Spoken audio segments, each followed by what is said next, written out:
Big boss Malayalam season 7 ഏഴിൻ്റെ പണിയുടെ ആ ഒരു അതുല്യ ട്രോഫി ലാലേട്ടൻ അങ്ങനെ റിവീൽ ചെയ്തിരിക്കുകയാണ്. മുൻകാല സീസണുകളിലൊക്കെ തന്നെ മുമ്പേ റിലീസ് ചെയ്യുന്നതാണ്. ഇത്തവണ നോക്കുകയാണെങ്കിൽ എല്ലാം ഹൈഡ് ചെയ്താണ് കാണിക്കുന്നത്.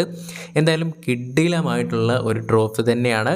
ബാക്കിയുള്ളവരെല്ലാം തന്നെ സപ്പോർട്ട് ചെയ്തുകൊണ്ടുള്ള ഒരു ട്രോഫി ആയിട്ടാണ് നമുക്കതിൽ കാണാനായിട്ട് സാധിക്കുന്നത്. അതായത് വിന്നറിനെ കാണാം, അതേപോലെ തന്നെ വിന്നറിനൊപ്പം താങ്ങി നിൽക്കുന്ന കണ്ടസ്റ്റൻസിനെ നമുക്ക് കാണാനായിട്ട് സാധിക്കുന്നുണ്ട്. ലാലേട്ടൻ പ്രധാനമായിട്ടും പറയുന്ന കാര്യം ഇതാണ്.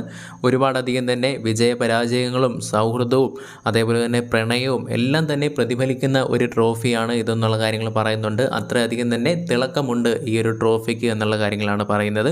പിന്നെ നോക്കുകയാണെങ്കിൽ 5 കണ്ടസ്റ്റൻസിനോടും അഭിപ്രായങ്ങളൊക്കെ തന്നെ ചോദിക്കുന്നുണ്ടായിരുന്നു. എങ്ങനെ ഉണ്ടായിരുന്നു നിങ്ങളുടെ ഈ ഒരു ജേണി എന്നുള്ള കാര്യങ്ങളാണ് ചോദിക്കുന്നത്. പ്രേക്ഷകരോടെല്ലാം തന്നെ നന്ദി പറയുകയാണ് എന്നുള്ള കാര്യങ്ങളാണ് പറയുന്നത്. എല്ലാവരും അടിപൊളി ലുക്കിലാണ് നിൽക്കുന്നത്. പുറത്തായി പോയിട്ടുള്ള കണ്ടസ്റ്റൻസും അതേപോലെ തന്നെ നോക്കുകയാണെങ്കിൽ നമ്മുടെ ഫൈനൽ 5. എന്തായാലും ഇതാണ് നമ്മുടെ ഏഴിൻ്റെ പണിയുടെ ട്രോഫി എന്ന് പറയുന്നത്. നിങ്ങൾക്ക് എത്രമാത്രം ഇഷ്ടപ്പെട്ടു ഇല്ലേ എന്നുള്ള കാര്യങ്ങൾ എന്ത് തന്നെയാണെങ്കിലും കമൻറ്റിലൂടെ രേഖപ്പെടുത്തുക.